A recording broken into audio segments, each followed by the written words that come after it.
Le four, c'était un four banal. Donc un four que le seigneur mettait à disposition des habitants du hameau. Un four collectif du Moyen-Âge pour rassembler les gens du coin et même d'ailleurs au XXIe siècle. Depuis 3 ans, ce vieux fournil est en restauration. Toutes les briques, c'est des anciennes briques, donc on n'a pas l'impression. Enseveli sous les ronces au départ, il a donné lieu à plusieurs chantiers participatifs. C'est ouvert quasiment en deux. Une association est née. Son but, Là, il y a une belle cour. l'échange de savoir, de savoir-faire et de liens humains.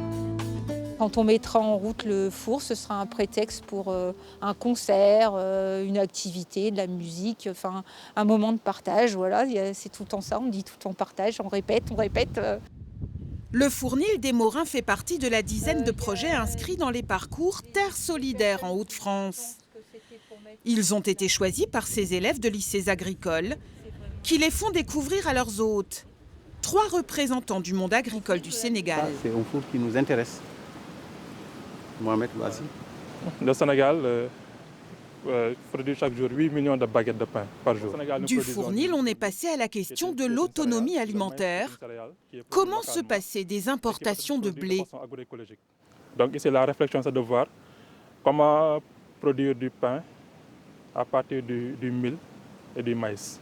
Les crises, elles sont partout, ici comme d'ailleurs.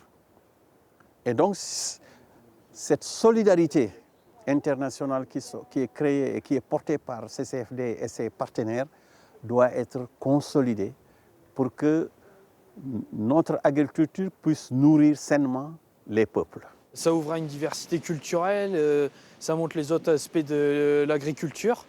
Quand il y a des échanges, c'est toujours bon à prendre. Promouvoir des initiatives agricoles et sociales respectueuses de la terre et des hommes. Œuvrer pour la souveraineté alimentaire d'ici et d'ailleurs, c'est tout cela qui se joue dans ces parcours Terre solidaire, qui sèment des graines d'un monde plus désirable.